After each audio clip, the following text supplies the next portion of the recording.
ماشاءاللہ سے آپ سب یہاں خدا کی محبت میں، رسول اور آل رسول علیہ السلام کی محبت میں اپنے گھروں سے آ رہی ہیں۔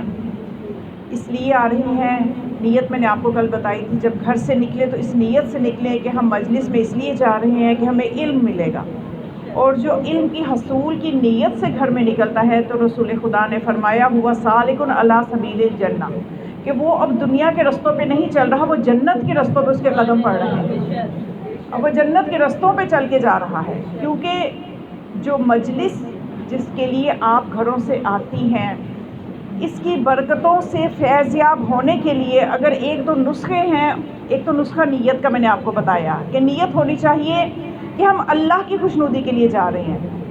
یہ نیت نہ ہو گرچہ وہی چیزیں رغبت ہیں اور یہ روایات میں ملتی ہیں، یہ سب کچھ مل جائے گا کہ اس مجلس میں آتے ہیں تو ہمارے دنیا کے غم دور ہو جاتے ہیں، اس مجلس میں آتے ہیں ہماری دعائیں قبول ہوتی ہیں، اس مجلس کی برکت سے ہماری پریشانیاں دور ہوتی ہیں۔ یہ سب چیزیں مسلم ہیں اپنی جگہ پہ، یہ ملیں گی، لیکن آپ نے اپنی اپروچ، آپ نے اپنی سوچ بلند رکھنی ہے کہ ہمیں ان چیزوں کے لیے نہیں بلکہ ہم اللہ کے لیے مجلس میں جا رہے ہیں، ہم حصول علم کے لیے مجلس میں جا رہے ہیں، ہم آل محمد کے امر کو زندہ کرنے کے لیے مجلس میں جا رہے ہیں۔ کیونکہ معصوم فرماتے ہیں رحم اللہ امرأ یحیی امرنا، کہ خدا رحم کرے اس بندے پہ جو ہمارے امر کو زندہ کرتا ہے۔ آپ اس یہ نیت کر کے مجلس میں جائیں کہ میں کلام معصومین سننے کے لیے جا رہی ہوں، اس لیے کہ معصوم فرماتے ہیں کہ ہمارا کلام لوگوں تک پہنچاؤ، جب وہ ہمارا کلام سنیں گے ہمارے کلام کے محاسن سے متاثر ہوں گے، ہمارے کلام سے سن کے ہمارے کلام کے جو حسن ہے ہمارے کلام کا وہ ان تک پہنچاؤ تاکہ ان کے دلوں میں محبت بڑھے آل محمد بلند کر صلوات۔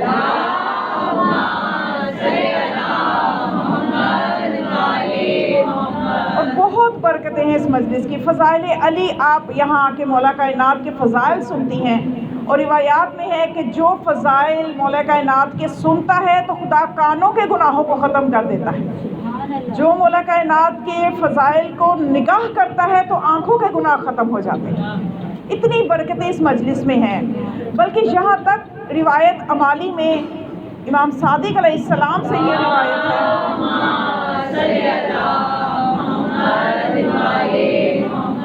کہ جب زمین پہ میرے جد علی کے فضائل بیان کیے جا رہے ہوتے ہیں، چاہے وہ تھوڑے سے لوگ ہی ہوں، اس میں مولا نے یہ نہیں فرمایا کہ کوئی بڑا مجمع ہوگا فضائل بیان کرے گا تو پھر یہ فضیلت ملے گی، نہیں، بلکہ فرمایا کہ جتنے بھی لوگ، بلکہ روایات میں تو آیا کہ مجلس تو دو لوگوں سے بھی قائم ہو جاتی ہے، ایک پڑھنے والا ایک سننے والا، اگر خلوص نیت سے وہ ذکر آل محمد کریں تو اسی طرح سے برکتیں، وہ ساری برکتیں جو بڑے مجمع کو ملنی ہے نا وہ دو بندوں کو بھی مل جانی ہے، کیونکہ خدا نیتوں کو دیکھتا ہے۔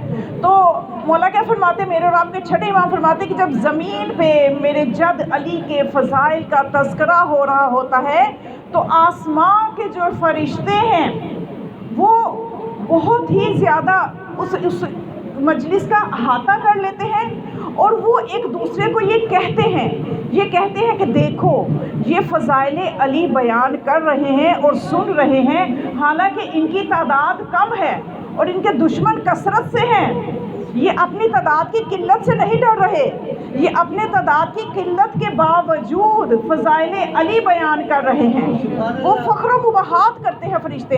دیکھیں ہر دور میں مولا کے فضائل بیان کرنا آسان نہیں رہا، ولایت کا بیان کرنا، سننا، ولایت پہ چلنا یہ کٹھن راستہ ہے، مشکل راستہ ہے، تو اس پہ ثابت قدم رہتے ہوئے ہماری ملت نے بہت قربانیاں بھی دی ہیں، علی کے چاہنے والے بہت قربان بھی ہوئے علی کے راستے پہ، تو یہ راستہ آسان راستہ نہیں ہے، لیکن جب فرشتے دیکھتے ہیں کہ اپنی قلت کے باوجود یہ لوگ نہ ڈر ہو کے فضائل علی بیان کر رہے ہیں تو فرشتے آپس میں ایک دوسرے سے فخر و مباحات کر کے ان کا ذکر کرتے ہیں، تو دوسرے فرشتے جب یہ سنتے ہیں تو وہ یہ کہتے ہیں ذالک فضل اللہ یؤتیہ من یشاء، کہ یہ تو اللہ کا فضل ہے، وہ جسے چاہے عطا کرتا ہے۔ تو فضائل علی بیان کرنا اللہ کا فضل ہے جو اس نے ہمیں عطا کیا، تو ہم اس قابل ہوئے کہ ہم یہ ذکر سننے کے لیے وقت نکالتے ہیں، اور یہ محبت ہے اس چیز کی کہ آپ کو اس گھرانے سے محبت ہے۔ اور جناب ام سلمہ سے جو روایت ہے، بی بی فرماتی ہیں کہ انہوں نے خود رسول خدا صلی اللہ علیہ وآلہ وسلم سے یہ سنا،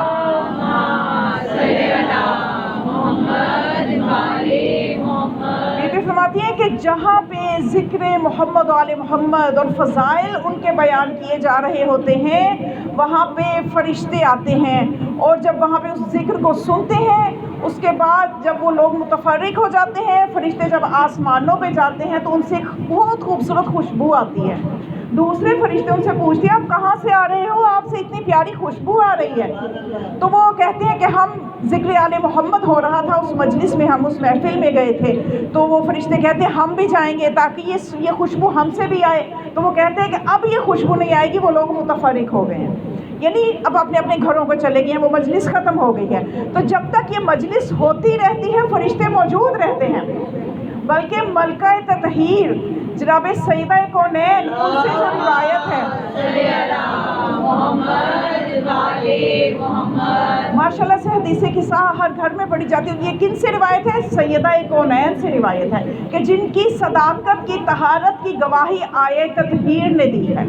تو وہ بی جب فرماتی ہیں حدیث قصہ میں، فقال علی لابی مال جلوسنا ھذا تحت الکساء من الفضل عند اللہ، کہ یہ جو حدیث قصہ ہوئی ہے، یہ جو ذکر پنجتن پاک ہوا ہے، بی روایت کریے، بی بتاتی ہے کہ میرے شوہر نے میرے بابا سے پوچھا کہ آپ بتائیں کہ اس ذکر کی کیا فضیلت ہے، مال جلوسنا، جو یہاں پہ بیٹھے ہوئے ہیں ان کو کیا ملے گا اس ذکر کو سن کے؟ تو پھر اس کے بعد رسول خدا نے کیا فرمایا؟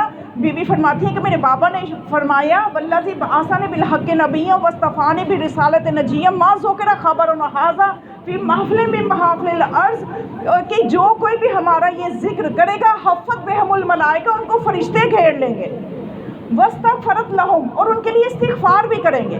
یعنی اپنی نبوت کی قسم کھا کے رسول فرما رہے ہیں اور بی روایت کر رہی ہیں، اور حدیث قصہ ایسی مستند حدیث ہے کہ جو ہم سے زیادہ اہل سنت کے طریقوں سے نقل ہو کے آئی ہے، لیکن یہ اپنی اپنی قسمت ہے کہ ہماری محفلوں میں پڑھی جاتی ہے اور ان لوگوں نے نظر انداز کر دیا۔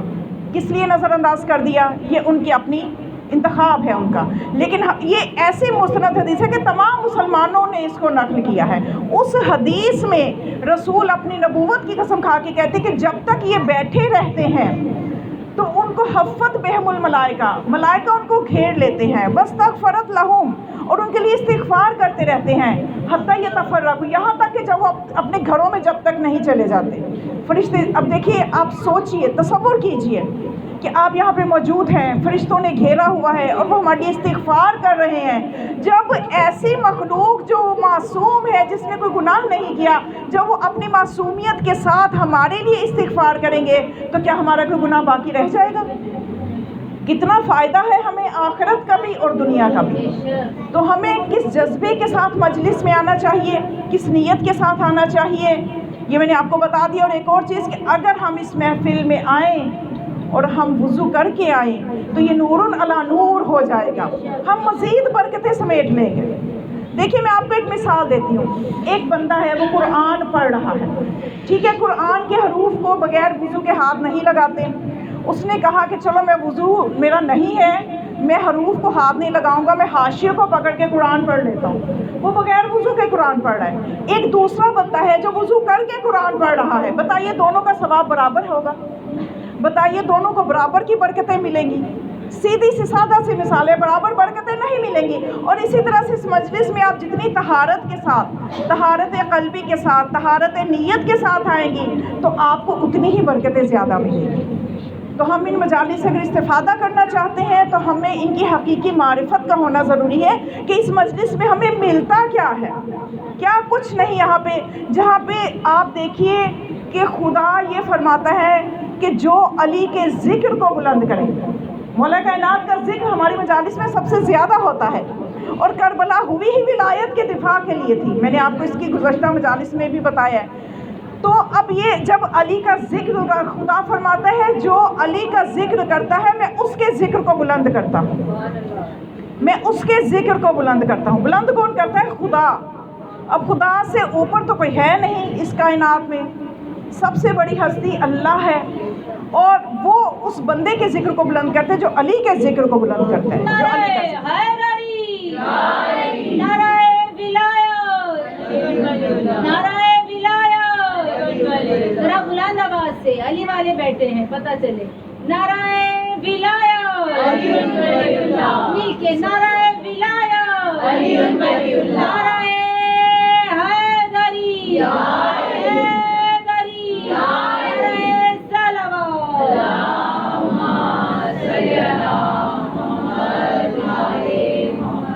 مولا کائنات کے فضائل کی بہت سی روایات آپ نے سنی، بچپن سے بھی سنتے آ رہے ہیں، اور ابھی تک سمجھ لیجئے کہ آپ نے مولا کے اتنے فضائل ہیں کہ ان کا عشر اشیر بھی نہیں سنا ہوگا۔ بلکہ ہم کیسے بیان کریں کہ جب ابن عباس جیسے مفسر قرآن یہ فرماتے نظر آتے ہیں، یہ روایت آپ نے بہت سنی ہے نا، کہ جس میں آپ نے یہ سنا کہ وَلَوْ كَانَ الْبَحْرُ مِدَادٌ، اگر تمام سمندر جو ہیں وہ سیاہی بن جائیں، وَالْشَجْرُ وَالرِّيَاضُ أَقْلَامٌ، اور تمام شجر جو ہیں وہ قلمیں بن جائیں۔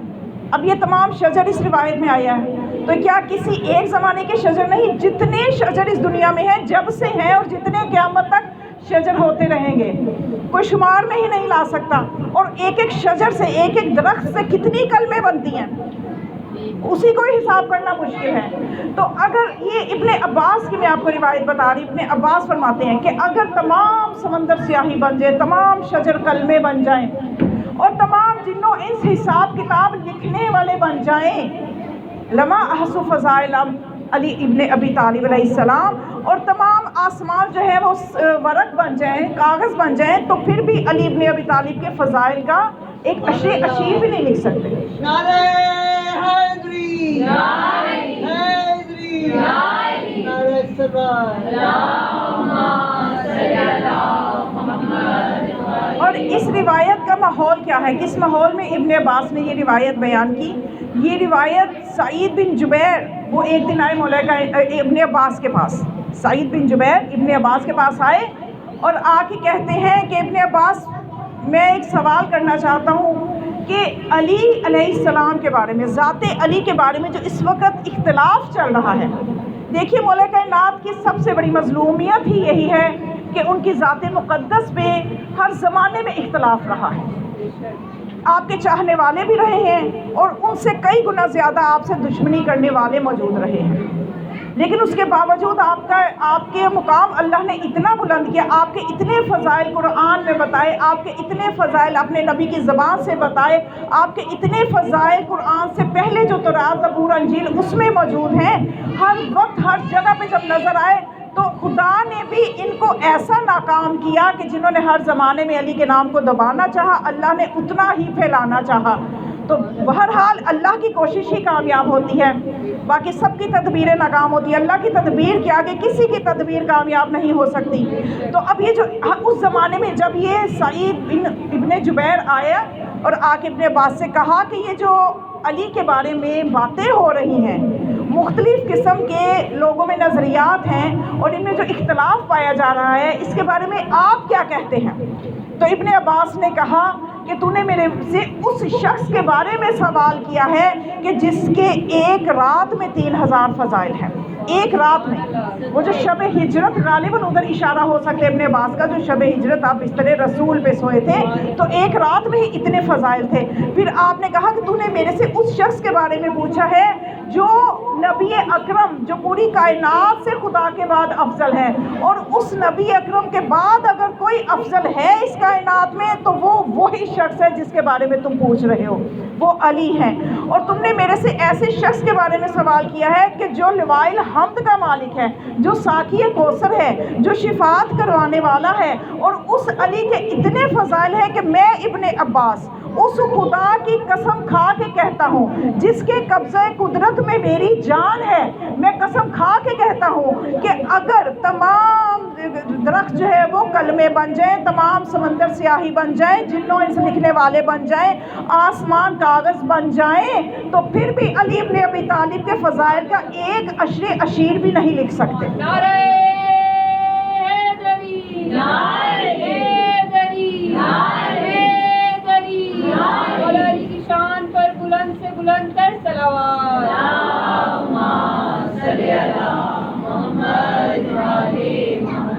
شمار میں نہیں آ سکتے کہ مولا کائنات کے کتنے فضائل ہیں۔ ایک مرتبہ جو تھا مامون، اس نے، کیونکہ یہ جو جتنے عباسی خلیفہ گزرے ہیں نا، یہ کبھی کبھی ایسے بھی کرتے تھے کہ مناظرے کرواتے تھے، کیونکہ ان کو کوئی حال سمجھ نہیں آتا تھا نا کہ جس زمانے میں بھی جس امام سے بھی ان کا واسطہ ہوتا تھا، اس امام کی روحانیت اور مومنوں کے دلوں میں اس امام کی محبت جو تھی وہ حاکم وقت کو حسد میں مبتلا کر دیتی تھی۔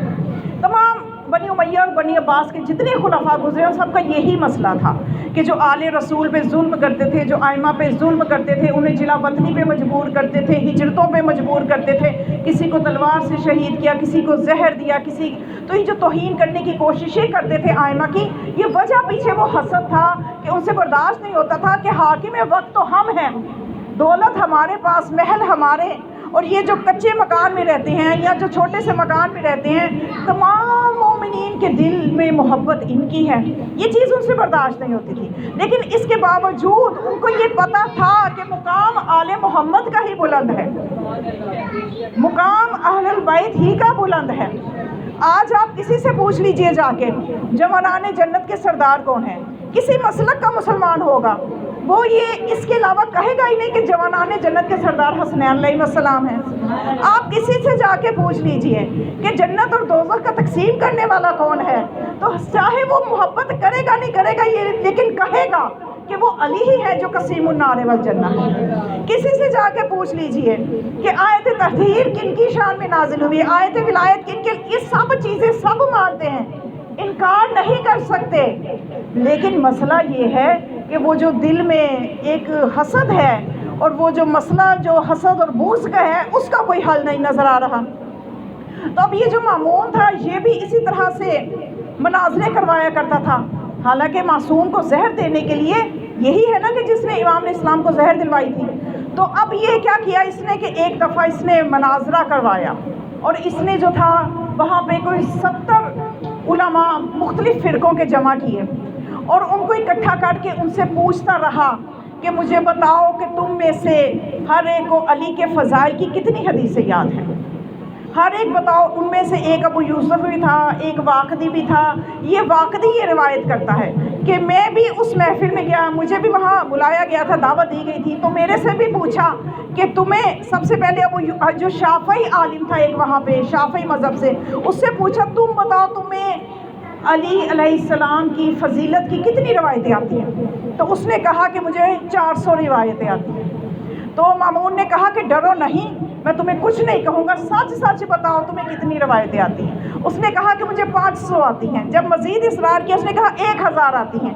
یعنی ڈرتے تھے لوگ فضائل علی کو بتاتے ہوئے، ظاہر ہے حکومتیں جو اس طرح کی تھی، لیکن اس وقت مامون جو تھا چونکہ وہ اس وقت مناظرہ کروا رہا تھا، اکٹھا کیا ہوا تھا اس نے سب کو اسی مقصد کے لیے کہ میں دیکھوں کہ علی کی شان میں کتنی روایتیں لوگوں کو یاد ہیں۔ اس کے بعد ایک ابو یوسف تھا، اس سے کہا تمہیں کتنی روایتیں آتی ہیں، وہ بھی کسی اور مسلک سے تھا، اس نے کہا کہ مجھے 500 آتی ہیں۔ اس نے کہا کہ مجھے صحیح بتاؤ، اس نے کہا مجھے تم سے ڈر ہے، تمہارے گورنروں سے ڈر ہے کہ مجھے ابھی قید میں کر دیں گے، میں سچ نہیں بتا سکتا۔ اس نے کہا نہیں آج تمہیں آزادی ہے، سچ بتاؤ۔ اس نے کہا مجھے 5000 روایتیں یاد ہیں علی کے فضائل کی۔ اس کے بعد واقعی کہتے ہیں مجھ سے پوچھا تو میں نے بھی اسی طرح سے بتایا کہ جتنی ہزاروں روایات جو مجھے آتی تھی میں نے کہا میں بھی اتنی روایات بیان کر سکتا ہوں۔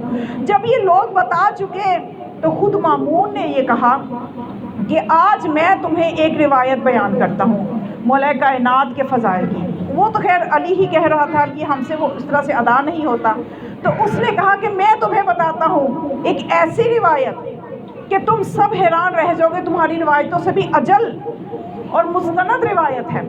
انہوں نے کہا کہ ٹھیک ہے، ہمیشہ تم ہم سے امتحان لیتے رہتے ہو، آج اپنے علم میں ہمیں بھی شریک کرو، کون سی روایت ہے؟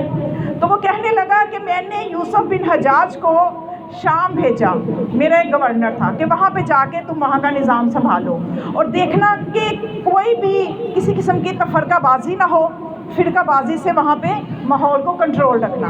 تو کہتے ہیں کہ اس نے مجھے یوسف بن حجاج نے پیغام بھیجا کہ یہاں شام کی جو جامع مسجد ہے اس کا جو خطیب ہے وہ علی پہ صد کرتا ہے، سب کرتا ہے علی پہ، یعنی گالیاں دیتا ہے۔ علی بن ابی طالب کو سب کرتا ہے، سب و شتم کرتے ہیں ان کی ذات مبارکہ میں۔ اچھا اس نے زبان سنبھال قلم رو بے لگام نہ بن، زبان سنبھال قلم رو بے لگام نہ بن، صحیح صراط پہ چل منکر امام نہ بن، تیرے وجود میں ہے سیدہ کے گھر کا نمک، تیرے وجود میں ہے سیدہ کے گھر کا نمک، علی سے کر کے بغاوت، علی سے کر کے عداوت، نمک حرام نہ بن، مل کے نعرہ حیدری حیدری نعرہ صلوات۔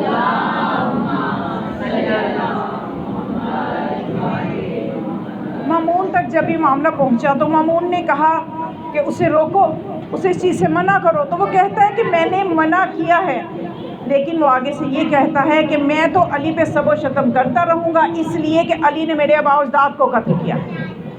تو وہ کہنے لگا کہ اسے میں نے سمجھایا ہے کہ اگر علی نے تمہارے آباء کو قتل کیا ہے تو وہ حکم خدا اور حکم رسول سے کیا ہے، اپنی ذاتی دشمنی کے بنا پہ نہیں کیا، کیونکہ وہ حالت کفر پہ تھے۔ تو کافروں سے جنگ جب ہوتی ہے تو یہ خدا رسول کے حکم کے مطابق ہی انہیں قتل کیا جاتا ہے، اس میں کوئی ذاتی دشمنی تو نہیں تھی۔ اس نے کہا کہ ٹھیک ہے ذاتی دشمنی نہیں تھی لیکن میرے آباء و اجداد تو قتل ہوئے، میرا گھر تو برباد، ہمارے بڑوں کے گھر تو برباد ہوئے، اس لیے میرے اندر سے تو یہ آگ ٹھنڈی نہیں ہو رہی، میں تو ممبر سے سب و شتم کرتا ہی رہوں گا۔ تو پھر اس نے کہا، مامون کہتے ہیں کہ میں نے اسے کہا اس کو ہاتھ پیر باندھ کے میرے ادھر دارالخلافہ بھیج دے۔ جب اس کو دارالخلافہ بھیجا تو کہتا ہے کہ میں نے بھی جب اس سے گفتگو کی تو اس نے وہی باتیں کی کہ میں نہیں چھوڑ سکتا، میں ایسا ہرگز نہیں چھوڑوں گا، میں تو ایسا کرتا ہی رہوں گا۔ تو یہ کہنے لگا مجھے اس پہ غصہ آیا، میں نے اس کو گھوڑے لگوائے اور جب بحال ہو گیا اس کو قید میں ڈلوا دیا۔ قید میں جب ڈلوا دیا تو اب میں سوچ رہا تھا کہ اس کا انجام کیا کروں، اسے دریا میں غرق کروا دوں یا کہ اس کو قتل کروا دوں یا کہ اس کو آگ سے جلا دوں۔ اسی کشمکش میں تھا کہ میں نے جب نماز عشاء پڑھی سو گیا تو میں نے عالم خواب میں کیا دیکھا، رسول اکرم صلی اللہ علیہ وآلہ وسلم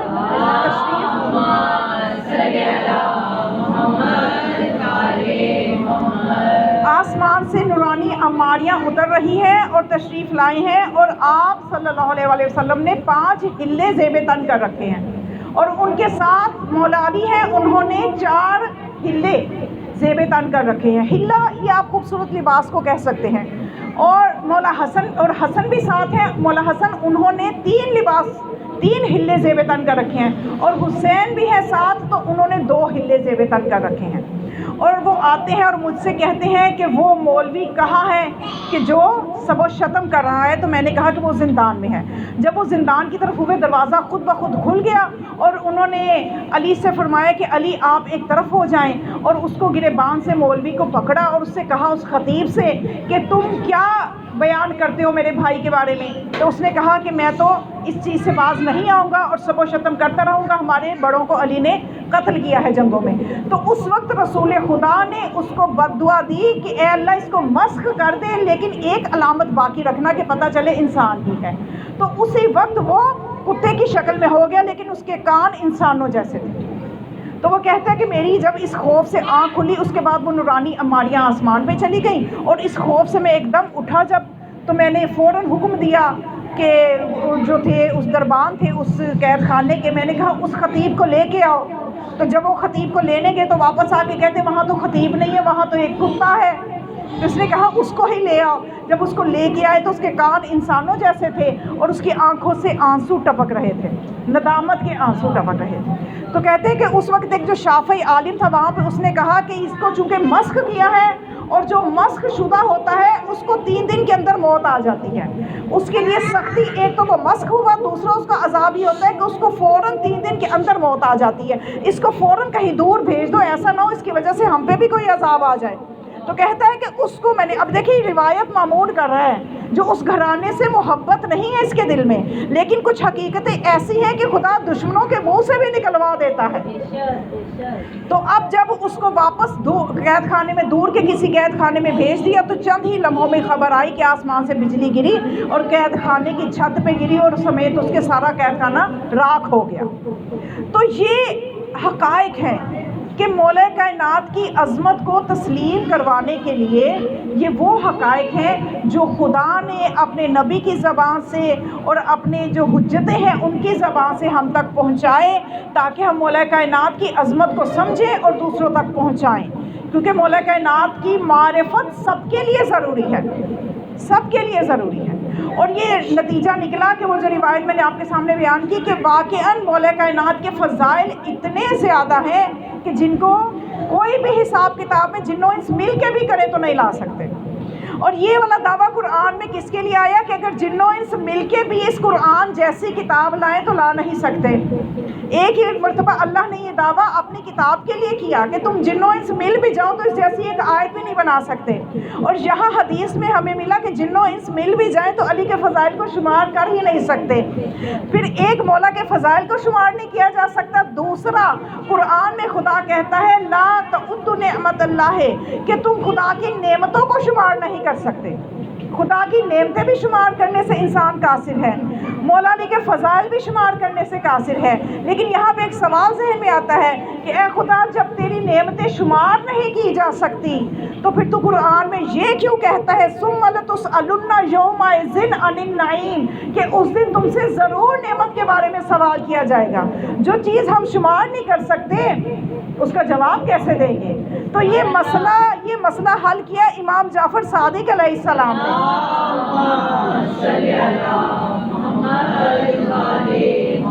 جب امام تک یہ بات پہنچی کہ اس آیت کی تشریح لوگ غلط کر رہے ہیں، ثم لتسألن یومئذ عن النعیم، اس دن تم سے ضرور نعمت کے بارے میں سوال کیا جائے گا، امام تک پہنچا کہ اس آیت کی تشریح جو ہے وہ ابو حنیفہ اس طرح سے فرما رہے ہیں۔ ابو حنیفہ کا نام پتہ ہے نا، نعمان بن ثابت اصل نام ہے، اور یہ بہت بڑے فقیہ ہیں مسلک دوسرے مسلک کے۔ تو ابو حنیفہ اس آیت کی کیا تشریح کر رہے تھے جب لوگ آ کے پوچھ رہے تھے، جب پوچھ رہے تھے اس آیت میں کون سی نعمت ہے جس کا سوال کیا جائے گا، تو ابو حنیفہ نعمتیں گنوا رہے تھے کہ اللہ پانی کے بارے میں سوال کرے گا، اللہ روٹی کا سوال کرے گا، اللہ یہ جو تمہیں نعمتیں دے رہا ہے کھانے پینے کے لیے، پہننے کے لیے لباس دے رہا ہے، ان سب کے بارے میں سوال کرے گا۔ یہاں نعمت سے مراد یہ سب چیزیں ہیں۔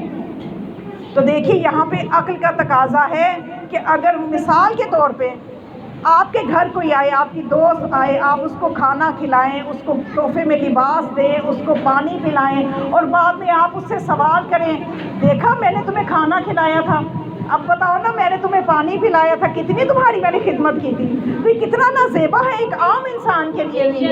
اور وہ خالق اکبر نعم اگر روٹی پانی ہمیں دے رہا ہے، غذا دے رہا ہے، تو کل کو اس کا سوال کرے گا، کل کو اس کا سوال کرے گا۔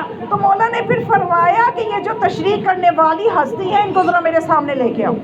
اب یہ ابو حنیفہ کیا ہے؟ یہ شاگرد ہے مولا امام صادق علیہ السلام کے، اور خود ابو حنیفہ نے یہ کہا لولا سنۃ لہلک نعمان، کہ اگر وہ 2 سال نہ ہوتے جو میں نے امام جعفر صادق کی شاگردی میں گزارے تو میں ہلاک ہو جاتا۔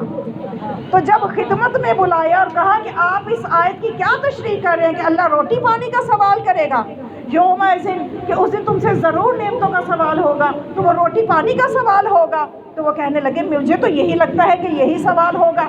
تو پھر امام نے فرمایا ایسا نہیں ہے، وہ خدا کو زیبا نہیں ہے کہ وہ روٹی پانی غذا دے کے بعد میں اس کا سوال کرے، بلکہ یہاں پھر اس نے پوچھا کہ نعمت سے کیا مراد ہے آپ ہی بتا دیجئے۔ تو پھر فرمایا کہ یہاں نعمت سے مراد ہم اہل البیت کی محبت ہے، ہماری محبت کا سوال کیا جائے گا، یہ وہ نعمت ہے۔ اور اس کا مطلب جو خدا کی نعمتیں شمارے میں نہیں آ رہی، ان میں سے بھی خدا کی سب سے بڑی نعمت محبت آل محمد علیہ السلام۔ صلوات پڑھیں۔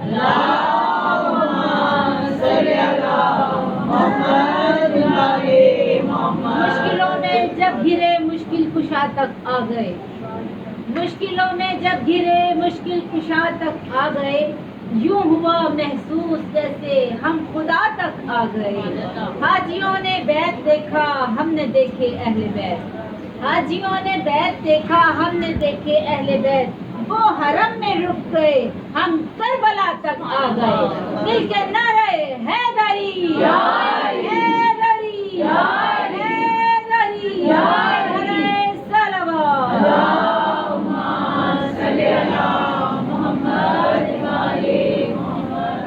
بس یہی وہ محبت ہے جس کو ہم نے سمجھنا ہے. اور اس محبت کا جو معنی ہے وہ ہمارے درمیان بھی تھوڑا سا گھما دیا گیا ہے کہ جس کی وجہ سے آج ہماری اگلی نسلیں بھی, جوان نسلیں بھی پریشان ہیں. یعنی یہ جو اہل البیت علیہ السلام سے محبت ہے, اس سلسلے میں جو روایات سامنے آئی ہیں وہ انسان کا دل بہت بڑا کر دیتی ہیں. ایک روایت میں آپ کے سامنے پیش کروں میسرہ کی. میسرہ شاگرد ہے امام صادق علیہ السلام کا, اور امام اس سے پوچھتے ہیں کہ اے میسرہ تم مجھے بتاؤ کہ اگر کوئی, یہ ماں بات بہت زیادہ غور سے سننے والی ہے, اور ماشاء اللہ مجھے لگ رہا ہے آپ آج کل کی نسبت زیادہ توجہ کر رہے ہیں. یعنی کل تو میں یہ دیکھ رہی تھی, بہت اچھا ٹاپک لے کے چل رہی ہیں, بہت اچھا آپ کی کتابت کا انداز بہت اچھا ہے. بہت شکریہ. صحت و سلامتی عطا فرمائے. اور ان کی صحت و سلامتی کے لیے مل کے آواز بلند ہدیتاً صلوات.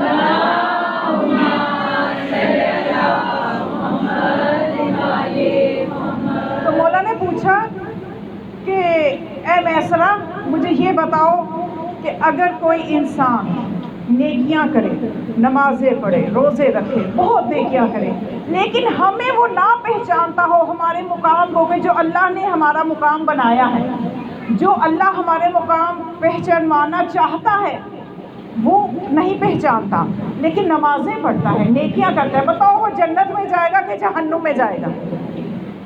دمۃ الساقبہ میں روایت موجود ہے. اور جب اس نے یہ سنا تو کہنے لگا مولا آپ ہی بہتر بتا سکتے ہیں. تو مولا نے فرمایا کہ وہ جہنم میں جائے گا, اس کی یہ نیکیاں کام نہیں آئیں گی. پھر آپ نے پوچھا اچھا مجھے یہ بتاؤ کہ اگر کوئی نماز یا دوسری عبادات یا عمل صالح نہیں کرتا لیکن ہمارے مقام کو پہچانتا ہے, ہمارے مقام عظمت کو جانتا ہے, تو بتاؤ کہ اس کا کیا انجام ہوگا, وہ جنت میں جائے گا یا کہ جہنم میں جائے گا؟ تو اس نے کہا آپ ہی بہتر بتا سکتے ہیں. تو مولانا نے فرمایا وہ جنت میں جائے گا, وہ جنت میں جائے گا. تو پھر مولانا نے قرآن سے دلیل پیش کی, آیت پیش کی, ان تجتنبوا الکبائر, اگر تم کبیرہ سے بچ جاؤ, نکفر عنکم سیئاتکم وندخلکم مدخلا کریما, کہ اگر تم بڑے گناہوں سے, کبائر سے بچ جاؤ اور تو ہم تمہاری برائیاں تم کو بخش دیں گے.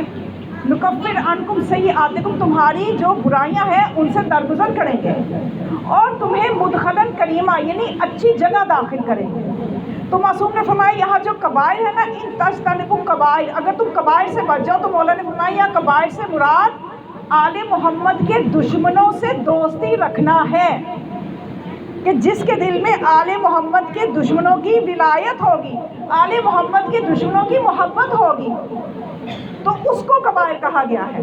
کہ اگر تم ہمارے دشمنوں سے دوستیاں ختم کر دو, مطلب یہ ہے اگر تم اپنے دل میں ان کے لیے نفرت پیدا کرو جن سے ہم نفرت کرتے ہیں, تو پھر تمہیں وہ مقام ملے گا کہ اللہ تمہاری برائیوں کو بخش دے گا.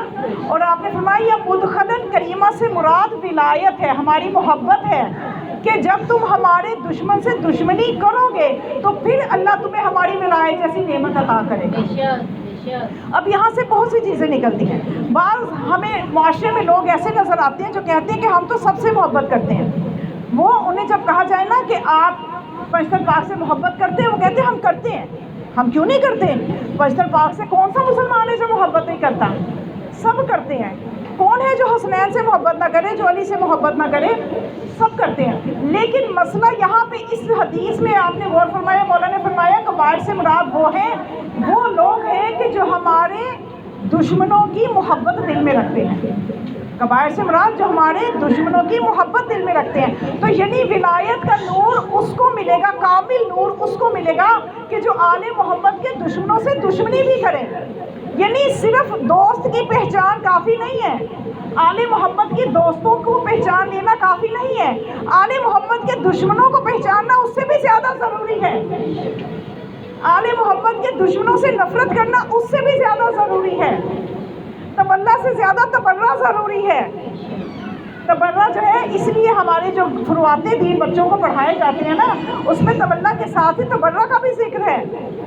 اور ہم وہ واحد قوم ہے جو تبرہ کرتی ہیں.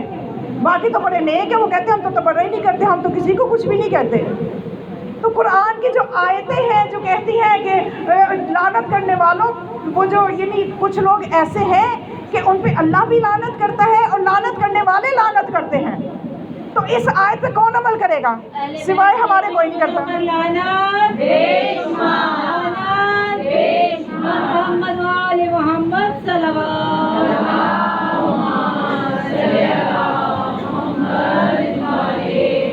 ایک شخص تھا نا، آپ یقین کیجئے وہ اس بنا پہ مسلمان تو کیا شیعہ ہو گیا. کس بنا پہ؟ اس نے جب قرآن پڑھا نا، اس میں تھا کہ اللہ بھی لعنت کر رہا ہے اور لعنت کرنے والے بھی لعنت کر رہے ہیں. اس نے کہا یہ کون ہے جو لعنت کر رہا ہے اور کس پہ کر رہا ہے؟ وہ جس مسلمان کے پاس جاتا تو وہ یہی کہتا نہ بھائی نہ، ہم تو کسی پہ لعنت نہیں بھیجتے، ہم تو کسی کو برا نہیں کہتے، سب بڑے اچھے، سب اچھے ہیں. یہ سب کو اچھا کہنے سے وہ سمجھتے شاید ہم بڑے جنتی ہو گئے. تو وہ پوچھتا رہا، لیکن جب اس کی ملاقات ایک شیعہ سے ہوئی، اس نے کہا کہ ہاں ہم ہیں جو اس آیت پہ عمل کرتے ہیں، ہم بھی اللہ کے ساتھ مل کے لعنت کرتے ہیں جو حق کو چھپاتے ہیں.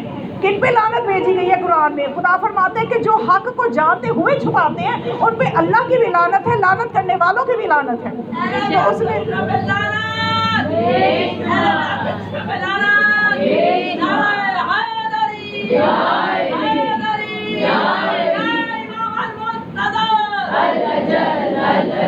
قرآن وہ کتاب ہے جدھر سے انقلاب ہے. سبق بھول گئے. قرآن وہ کتاب ہے جدھر سے انقلاب ہے. اے ہماری درس کا کربلا کربلا، حق کا سیدھا راستہ کربلا کربلا، حسینیوں کا راستہ کربلا کربلا، حسین میرا بادشاہ کربلا کربلا. کربلا جانا ایک نعرہ لگائے، اپنی آواز کو کربلا مولا تک پہنچائے، ممبر سے لے کر چاروں طرف نعرہ حیدری حیدری حیدری.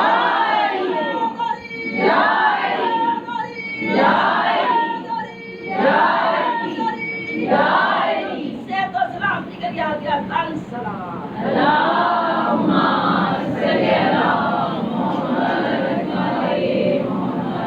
تو جب اس نے دیکھا کہ اس آیت پہ سوائے ایک فرقے کے کوئی عمل کرتا ہی نہیں ہے، یہ ایک فرقہ ہے ہی منفرد ہے نا سب سے، تو اس لیے ہمیں تو بڑی خوشی ہوتی ہے یہ حدیث جب ہر کوئی نقل کرتا ہے کہ رسول خدا نے فرمایا میرے 73 فرقے ہوں گے، ایک ہی جنت میں جائے گا. اگر تو فرماتے ایک ہی جہنم میں جائے گا تو ہم پریشان ہوتے. آپ نے فرمایا ایک ہی ہے جو جنت میں جائے گا. تو اب یہ یہاں پہ جو انفرادیت ہے وہ ہمارے ہی فرقے میں ہے. اگر آپ دیکھ لیجیے ہر چیز میں انفرادیت ہے. تو یہاں پہ مولا فرماتے ہیں کہ ہمارے دشمنوں کو بھی پہچانو، انہیں پہچان کے ان سے نفرت کرو، پھر آپ صحیح معنوں میں نور میں داخل ہوگے، پھر آپ صحیح معنوں میں ولایت کا نور آپ کے جو ہے قلب میں اترے گا. تو یہ وہ محبت ہے جو ہم سے معصومین طلب کر رہے ہیں، اور اس محبت کا کتنا بڑا نتیجہ میں نے آپ کو بتایا.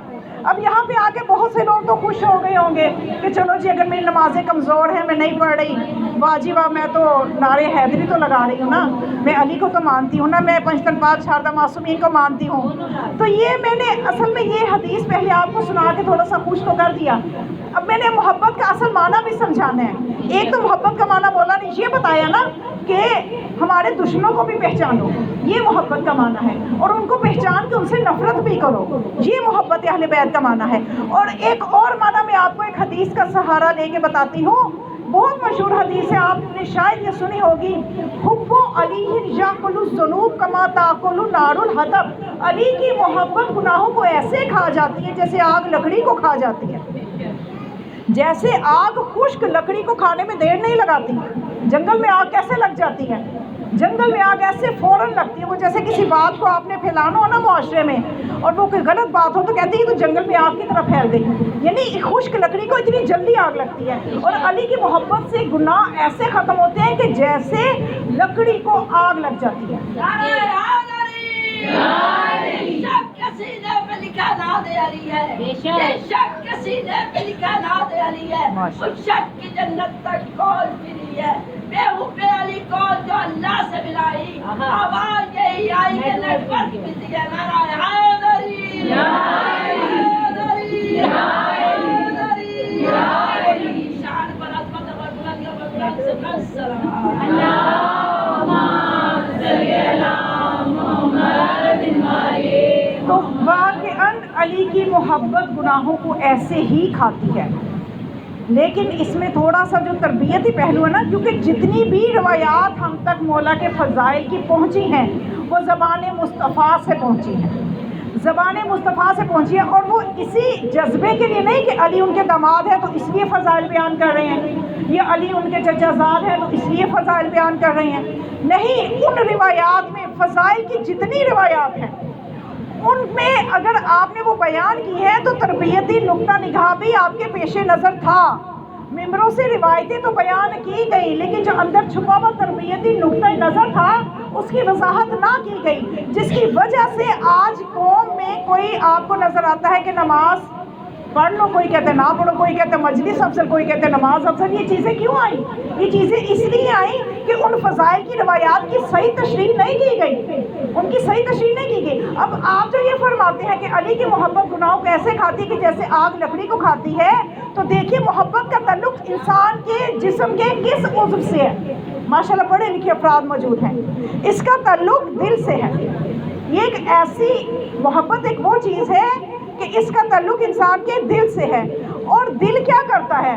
پورے اعضاء و جوارح کو جو حکمرانی جاتی ہے وہ دل سے جاتی ہے۔ ہم کہتے ہیں نا کہ میرا جانے کو دل نہیں کر رہا، میرا کھانے کو دل نہیں کر رہا، میرا پکڑنے کو دل نہیں کر رہا، میرا سونے کو دل نہیں کر رہا، ہر چیز میں دل ہے، یہ دل ہے نا جو کنٹرول کر رہے ہر چیز کو۔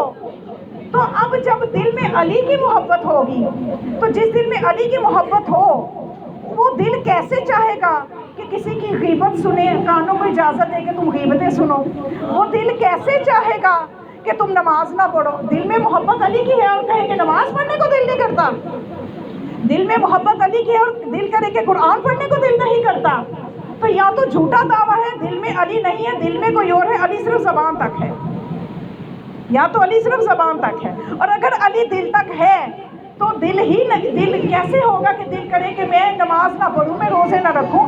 کیسے ہوگا کہ وہ دل اجازت دے ان کانوں کو کہ تم غیبتیں سنو؟ وہ دل کیسے اجازت دے گا زبان کو کہ تم غیبتیں کرو، تم بہتان باندھو؟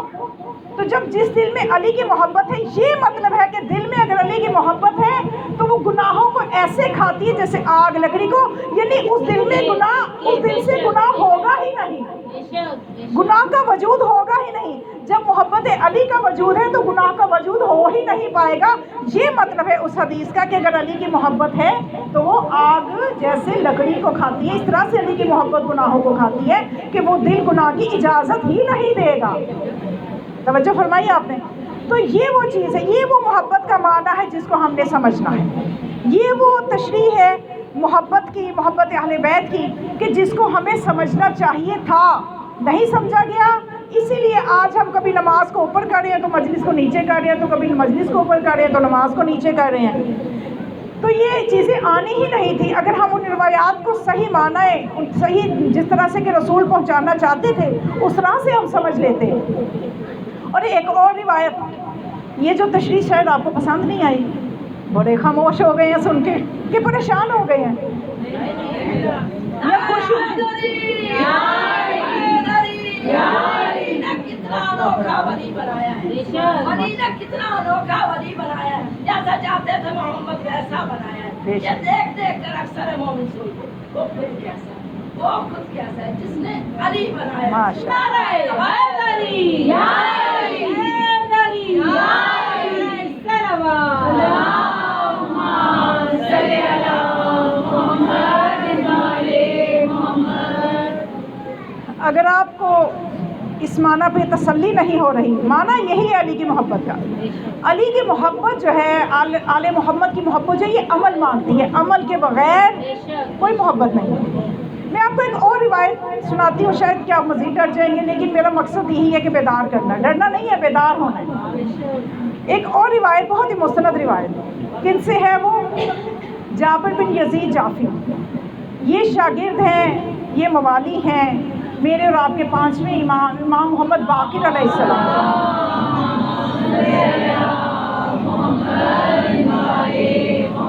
امام باقر علیہ السلام کے ساتھ انہوں نے 17 سال 17 ایئر انہوں نے گزارے۔ سوچئے کہ جب انسان کا ظرف بھی ایسا ہو کہ معرفت کو جذب کرنے والا ہو، اور 17 سال وہ امام کی خدمت میں رہے، امام کے سچے صحابی تھے، 17 سال جب ہو گئے تو اب ان کو کچھ حالات ایسے ہوئے کہ اب امام سے جدا ہونا پڑ رہا ہے۔ اب جب یہ جانے لگے تو جاتے جاتے جب رخت سفر باندھ لیا، 17 سال، سوچے کیسا مشکل مرحلہ ہوگا ان کے لیے امام جیسی ہستی سے جدا ہونا۔ تو جب آخری ودا کے لیے آئے تو کہتے ہیں یبنا رسول اللہ، اپنے جد کی کوئی ایسی حدیث سنا دیجئے کہ جو میں آپ کے شیعوں تک پہنچاؤں، جو میں آپ کے شیعوں تک پہنچاؤں اور وہ خوش ہو جائیں۔ ویسے شیعہ خوش تو نہیں ہوئے ہوں گے کیونکہ آج کے شیعہ بھی مجھے نہیں لگتا خوش ہوں گے یہ سن کے، لیکن بہرحال روایت ہے، میں نے پہنچانی اور آپ کو ایک نتیجہ بھی دینا ہے۔ تو اب یہ مولا نے فرمایا کہ تم 17 سال میرے ساتھ رہے، بہت سی روایات تم نے سنی، بہت کچھ سنا، وہ کافی نہیں ہے۔ تو وہ آگے سے کہنے لگا کہ مولا یبنا رسول اللہ، آپ علم کا ایسا گہرا سمندر ہیں کہ جس کی گہرائی کو نہیں پہنچا جا سکتا۔ آپ علم کا ایسا گہرا سمندر ہے کہ جس کی گہرائی کسی کو معلوم نہیں ہے۔ مجھے ابھی بھی تشنگی ہے، آپ مجھے کوئی ایک روایت ایسی بتا دیں۔ سوچیے وہ روایت کتنی اتھینٹک ہوگی۔ اس کو ہم تک پہنچایا جابر بن یزید جعفی نے۔ تو وہ روایت یہ ہے کہ مولا نے فرمایا ٹھیک ہے تم یہ روایت میں تمہیں بیان کرتا ہوں۔ مولا نے فرمایا ابلغ انی سلام، میرے شیعوں کو میرا سلام پہنچا دینا، وعلمہم، اور انہیں کہنا کہ جان لے، جان لے، وعلمہم، ان سے کہنا کہ جان لے، لا قرابۃ بیننا و بین اللہ، ہمارے اور اللہ کے درمیان کوئی رشتہ داری نہیں ہے، ہمارے اور اللہ کے درمیان کوئی رشتہ داری نہیں ہے۔ لا یتقرب الیہ الا من یطاع، کوئی بھی اللہ کا قرب حاصل نہیں کر سکتا جب تک کہ اس کی اطاعت نہ کرے۔ پھر فرمائے من اطاع اللہ وَأَحَبَّنَا فَهُوَ وَلِيُّنَا، جو اللہ کی اطاعت کرے اور پھر ہم سے محبت کرے وہ ہمارا دوست ہے، وہ ہمارا محب ہے۔ اور وَمَنْ عَصَى اللَّهَ، جو اللہ کی نافرمانی کرے، لَمْ يَنْفَعْهُ حُبُّنَا، اس سے ہماری محبت کوئی فائدہ دے گی ہی نہیں۔ توجہ فرمائی آپ نے، یعنی اللہ کی اطاعت۔ اب اللہ حکم دے کہ نمازیں پڑھو اور ایک بندہ اٹھ کے کہے کہ مجھے نماز کی کیا ضرورت، میری نماز یہ مجلس ہے۔ اللہ حکم دے کہ تم حج کرو اور وہ یہ کہے مجھے حج کی کیا ضرورت، میرا کعبہ کربلا ہے، میں زندگی بھر بس کربلا تو جاؤں گا، جو واجب حج اللہ نے کیا وہ نہیں کروں گا، میرا کعبہ نجف ہے، میرا کعبہ کربلا ہے، یہ چیزیں آپ سنتے ہیں۔ تو اب وہ پھر پہلے ہی ہم پہ کئی فتوے لگانے کو تیار بیٹھے، جب وہ یہ چیزیں ہمارے منہ سے سنتے ہیں وہ کہتے ہیں ان کو تو اللہ کی قدر ہی نہیں ہے، اور اللہ تو پہلے ہی قرآن میں کہہ رہے ما قدر اللہ حق قدر، انہوں نے اللہ کی قدر ہی نہیں کی جو قدر کرنی چاہیے تھی۔ تو معصوم پہلے اللہ کی قدر کروا رہے ہیں۔ مولا فرما رہے ہیں من اطاع اللہ، جس نے اللہ کی اطاعت کی، یعنی جس نے نمازیں پڑھی، روزہ رکھا، حج کیا، برائیوں سے بچا اور پھر ہم سے محبت بھی کرتا تھا، تو پھر وہ ہمارا دوست ہے، ہماری محبت اس کو فائدہ بھی دے گی، اس کو وہ ساری چیزیں برکتیں ملیں گی۔ اب آپ یہاں پہ سوچ رہی ہوں گی کہ جب ہم نے سارے کام کر ہی لینے ہیں تو پھر ہمیں محبت کی ضرورت ہی کیا ہے؟ توجہ ہے، بڑی چیزیں یہ ایسے موضوع ہیں کہ ان کی زیادہ گہرائی میں جاتے ہوئے بھی تھوڑا سا انسان کو سوچنا پڑتا ہے کہ اس وقت جس نہج پہ ہماری قوم کی فکر آ چکی ہے نا، پڑھنے والے بہت ڈر کے پڑھتے ہیں، جبکہ میں کہتی ہوں کہ نہیں، حقیقت پہنچاؤ، حق پہنچاؤ، کوئی ڈر نہیں ہونا چاہیے سوائے اللہ۔ تو اب یہ حقیقت ہے جو میں آپ کو بتا رہی ہوں، اگر نہیں بتاؤں گی تو میں بی بی کو محشر میں کیا منہ دکھاؤں گی کہ تجھے ممبر تک بھیجا اور پھر لوگوں کو دھوکے میں رکھا کہ پاس کچھ نہیں چاہیے، یا علی کہہ لو تو یہ مل جائے گا، نمازیں بھی تمہاری ادا ہو جائیں گی، تمہارے حج بھی ادا ہو جائیں گے، تمہارا سب کچھ ہو جائے گا۔ خود علی جب فرماتے ہیں من اطاع اللہ، یہ علی کا ہی بیٹا ہے نا امام باقر علیہ السلام، تو ان کا تو کون ایک ہے، جو ایک نے کہا وہی 14 نے کہا، فرق ہی نہیں ہے۔ تو سوچو امام باقر نے کہا یا مولا علی نے کہا، ایک ہی بات ہے نا۔ تو مولا نے پہلے اللہ کی قدر کروائی، من اطاع اللہ، جس نے اللہ کی اطاعت کی اور پھر ہم سے محبت کی۔ تو پھر جو یہ سوال باقی رہ جاتا ہے کہ جب ہم نے سب کچھ ہی کر لینا، آپ کو کوئی اٹھ کے کہہ دے گا بھائی جب آپ نے نماز روزہ سب کچھ کر لینا ہے، اب آپ کو نہ بھی شفاعت کی ضرورت ہی نہیں ہے، آپ کو شفاعت کی ضرورت ہی نہیں ہے، آپ کو محبت کی، تو آپ کیا جواب دیں؟ تو اس کا جواب یہی ہے کہ ہم جو اپنے اعمال ادا کرتے ہیں، ہم جو واجبات ادا کرتے ہیں، نمازیں پڑھتے ہیں، ان میں بہت سی کمزوریاں ہیں۔ ممکن ہے ہماری طہارت، ہمارا وضو درست نہ ہو، ممکن ہے ہماری قرات درست نہ ہو، ممکن ہے ہماری کچھ ایسی چیزیں ہوں کہ جن سے ہماری عبادات میں جو کمزوریاں ہیں وہ کمزوریاں اس محبت پھر کام آئے گی، شفاعت کام آئے گی، اللہ ہماری کمزوریوں کو درگزر کر لے گا، ہماری نیکیوں کو قبول کر لے گا۔ اور یہی معنی ہے اس چیز کا کہ محبت آل محمد میں گناہ بخشے جاتے ہیں، نیکیاں قبول ہوتی ہیں، لیکن شرط یہ ہے کہ نیکیاں موجود ہونی چاہیے، ایگزسٹ کرنی چاہیے۔ ایسا نہیں ہے کہ نیکیاں ایگزسٹ ہی نہ کریں اور گناہ ایگزسٹ کریں اور آپ یہ کہیں کہ ہمیں محبت جو ہے وہ جنت الفردوس میں لے جائے۔ یہ دونوں طرح کی میں نے روایات آپ کے سامنے پڑھی، لیکن آپ کو میں نے محبت کا مطلب بھی سمجھا دیا، محبت کا مطلب بھی سمجھا دیا۔ تو جب محشر میں حب علی کا ٹیسٹ ہوگا، محشر میں حب علی کا ٹیسٹ ہوگا، دنیا میں ہی ہوگا، محشر میں نہیں علی ہوگا، کے گھر کا بھکاری وہاں چیف دنیا میں ہوگا ٹیسٹ۔ علی کے گھر کا بھکاری وہاں چیف ٹیسٹ ہوگا، جو رکھتا ہے بکتے وہ نکی امی کے ساتھ ارسٹ ہوگا۔ ماشاء اللہ ماشاء اللہ۔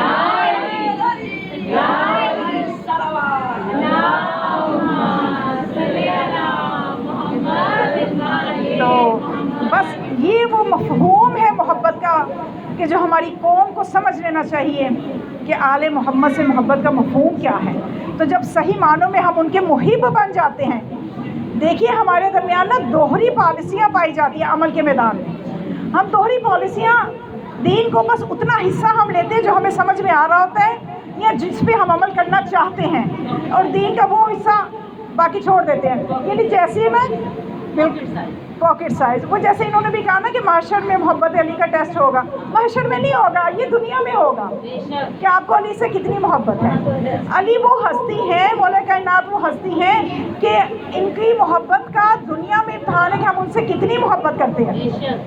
ہم دنیا میں اور جو جوانان جنت کے سردار ہیں مولا حسن اور مولا حسین، ہم سمجھتے ہیں کہ محشر ہوگا، قیامت ہوگی، سب کچھ ہوگا تو جنت میں وہ سردار بن کے پھر رہے ہوں گے، وہ جنت کے سردار ہیں، تو وہاں پہ تو سردار ہیں، لیکن دنیا میں ہمارا امتحان ہے کہ دنیا میں جب ہم نے سردار مانیں گے تو ہم جنتی بنیں گے، اگر دنیا میں ان کی سرداری کا انکار کریں گے تو ہم جنتی نہیں ہیں۔ وہ دنیا میں ہی ہمارے سردار ہیں، آخرت میں تو ہے ہی نا، دنیا میں بھی ہمارے سردار ہیں۔ اسی طرح مولا کائنات محشر کے بھی سردار ہیں، دنیا میں بھی ان کی محبت کا امتحان ہے کہ ہم مولا کائنات سے کتنی محبت کرتے ہیں۔ کبھی ایسا تو نہیں ہے کہ ہماری محبت صرف ہماری زبانوں تک ہے، دل میں نہیں ہے۔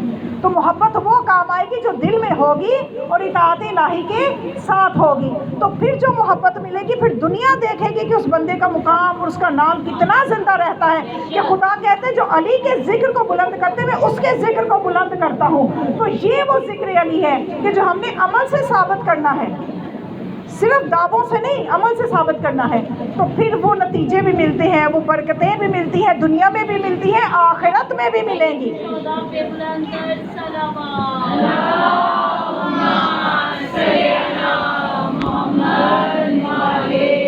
میرا خیال ہے کہ کافی وقت میں نے آپ کا لے لیا، اب میں مسائل کی منزل کی طرف بس آتی ہوں، صرف یہ بتانے کے لیے کہ دنیا میں بھی وہ برکتیں ملیں گی، آخرت میں بھی ملیں گی۔ بس ایک روایت مولا حسین کی بیان کر کے میں مسائل کی طرف آ جاؤں۔ بہار میں امام حسین علیہ السلام سے یہ مروی ہے، مولا فرماتے ہیں کہ ایک دفعہ میں اپنے بابا کے ساتھ بیٹھا ہوا تھا ایک جگہ پہ، اور آپ کے صحابہ بھی تھے اور آپ سے بغض رکھنے والے بھی تھے، یعنی دونوں طرح کی پارٹیاں وہاں موجود تھیں، دونوں طرح کے لوگ موجود تھے، کہ سامنے ایک درخت تھا سیب کا جو سوکھا تھا۔ تو میرے بابا نے اس وقت یہ فرمایا کہ آج میں آپ کو موسیٰ کے مائدہ کا دسترخوان سے ملتا جلتا ایک معجزہ اپنا دکھاؤں گا۔ موسیٰ کے دسترخوان کا جو معجزہ تھا وہ آج میں تمہیں دکھاؤں گا۔ آپ نے نظر مبارک کی، آپ کے حکم سے وہ جو سیب کا سوکھا درخت تھا اس کے سبز پتے آنے لگے، اور پھر اس پہ بہترین سیب بھی آنا شروع ہو گئے، پھل آ گیا اس کے اوپر۔ تو جب سیب آ گئے تو میرے بابا نے جو ان کے موالی تھے ان کو حکم دیا کہ آپ اس پھل میں سے کھاؤ۔ جب وہ آگے بڑھے تو وہ سیب خود بخود ٹہنیاں لٹک گئی اور وہ توڑ کے کھانے لگ گئے۔ تو جو دوسرے لوگ تھے انہوں نے بھی ہاتھ بڑھایا کہ ہم بھی کھائیں۔ جب انہوں نے ہاتھ بڑھایا تو ٹہنیاں اونچی ہو گئیں، اتنی اونچی ہو گئی کہ ان کی پہنچ سے باہر ہو گئی۔ تو کہنے لگے کہ یا علی یہ اچھا نہیں ہوا کہ جب ان لوگوں نے سیب کھانا چاہے تو ٹہنیاں نیچے آ گئیں، جب ہم نے کھانا چاہے تو ہماری پہنچ سے باہر ہو گئی، یہ معاملہ کیا ہے؟ ہم بھی تو انہی کے جیسے ہیں۔ اب منافق تھے نا، اپنا نفاق چھپائے بیٹھے تھے، لیکن انہیں مولا کی معرفت نہ تھی کہ یہ تو دلوں پہ نگاہ رکھتے ہیں۔ تو مولا نے فرمایا کہ تم اپنے دل کو ٹٹولو، تم ان کے جیسے کب ہو؟ کیا تمہارے دلوں کے اندر میری وہ محبت ہے جو ان کے دلوں میں ہے؟ تو اس طرح سے جو دل میں ان کی محبت ہوتی ہے تو نعمتیں خود بخود آتی ہیں۔ یہ تو ایک سیب کا درخت ہے نا۔ مراد اس واقعہ سے یہ ہے کہ مولا بتانے چاہتے ہیں ہم سے سچی محبت کرو، یقین کے ساتھ ہم سے مانگو، نعمتیں خود آپ کے در پہ آئیں گی، اور مصیبتیں مشکل کشا کے صدقے سے خود آپ کے در سے دور چلی جائیں گی۔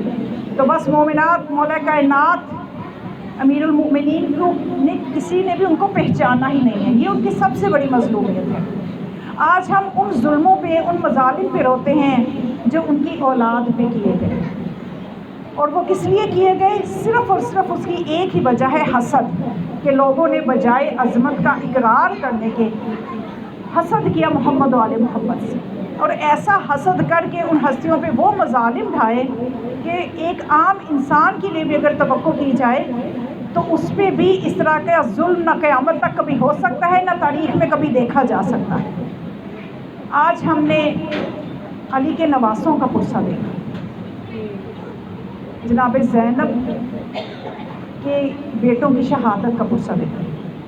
اچھا، یہاں پہ آج میں تھوڑا سا اگر زحمت نہ ہو تو یہ واضح کر دوں کہ جناب زینب کربلا میں نہ صرف ان کے بیٹے شہید ہوئے، ان کی بیٹی جو کلثوم تھی، میں نے آپ کو بتایا تھا پہلی مجلس میں کہ ان کا نکاح مولا حسین نے پڑھا تھا، جناب کلثوم، بعض روایات میں اور بعض میں ان کا نام کلثوم ہے۔ بہرحال نام میں کوئی تھوڑا سا فرق ہے، لیکن ان کی ایک بیٹی، سب سے پہلی اولاد ان کی بیٹی تھی جو کہ کلثوم تھی، اور ان کا نکاح جو تھا ان کے چچا زاد سے امام حسین علیہ السلام نے قاسم بن محمد بن جعفر سے پڑھا تھا، اور کربلا میں قاسم بن محمد بن جعفر بھی اپنی اہلیہ کے ساتھ موجود تھے، یعنی جناب زینب نے اپنی پوری نسل اپنے بھائی پہ قربان کی، جناب زینب نے اپنی پوری نسل اپنے بھائی پہ قربان کی ہے، اپنے داماد کو بھی شہید ہوتے دیکھا ہے، اور یہ وہ داماد تھا جو کہ بہت ہی متقی پرہیزگار، اور یہ وہ داماد تھا جو ہر وقت مولا حسین کے ساتھ رہتا ہے۔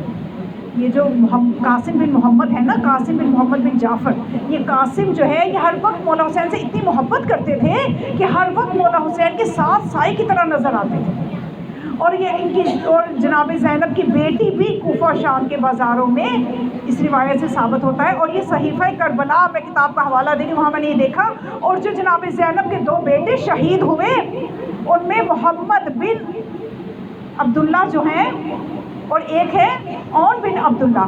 جو محمد بن عبداللہ ہیں وہ جناب زینب کے بیٹے ہیں، اور جو اون بن عبداللہ ہیں وہ غالباً ایک اور خاتون کا نام آتا ہے، ان کا نام خوصہ، اس طرح کا نام ہے، خوصہ بن حفصہ، ان کے فرزند ہیں۔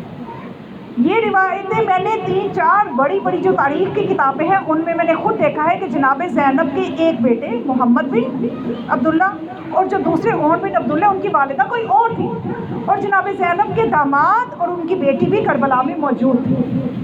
دیکھیے، ہمارے رونے کے لیے یہی کافی نہیں ہے کہ بی بی نے اپنے بیٹے کو بھی قربان کیا، اپنے داماد کو بھی قربان کیا، اپنی بیٹی کو بھی اس کرب و بلا میں لے کے گئی، اس جگہ پہ لے کے گئی، لیکن آپ چونکہ عموماً ہمارے معروف یہ روایت ہے کہ جوڑی، جناب زینب کی جوڑی کہا جاتا ہے نا، تو اس کی ایک وجہ یہ بھی ہو سکتی ہے، ممکن ہے جو اون بن عبداللہ ان کی پرورش جناب زینب کے ہاتھوں ہوئی ہو، ان کی والدہ کا، ممکن ہے کہ ان کے بچپن میں انتقال ہو گیا ہو، اور اون بن عبداللہ کی پرورش بھی جناب زینب نے کی ہو، تو وہ اپنے بیٹے ہی کہتی ہوں، کیونکہ روایات میں یوں مصائب میں آتے ہیں نا کہ اپنے بیٹوں کا ماتم نہیں کیا، تو اس لیے بہرحال یہ کوئی زیادہ پریشان ہونے کی بات نہیں ہے۔ ایک حقیقت تھی تاریخ کی جو میں نے بتانا ضروری سمجھی کہ آپ تاریخ کو پڑھا کریں، تاریخ کی وہ کتابیں نہیں جو مجلس کی کتابیں ہوتی ہیں، اس کو تاریخ کی کتابیں نہیں کہتے، تاریخ کی کتابیں جو بڑی بڑی اردو فارسی سے ترجمہ ہو کے آئی ہیں، اور بڑے بڑے جو مورخین ہیں جنہوں نے یہ کتابیں لکھی ہیں، جن میں مقتل مکرم آپ دیکھیں، معالی سبتین دیکھیں، مدینہ سے مدینہ تک کی تاریخ دیکھیں، اس میں آپ صحیفہ کربلا دیکھیں، اس میں آپ جو ہے یہ اس طرح کی جو بڑی تاریخ کی کتابیں، ان کا مطالعہ خود بھی کیا کریں تاکہ آپ کسی قسم کے شک و شبہ میں نہ رہا کریں، یقین کی منزل کے ساتھ۔ تو بہرحال جناب زینب کی بہت بڑی قربانی ہے۔ تاریخ طبری جو کہ اہل سنت کی تاریخ ہے، طبری میں اور ابن اسیر میں یہ واقعہ کس طرح سے ملتا ہے ان بچوں کی شہادت کا۔ ان کی شہادت کا واقعہ اس طرح سے ملتا ہے کہ جب روز عاشور آ گیا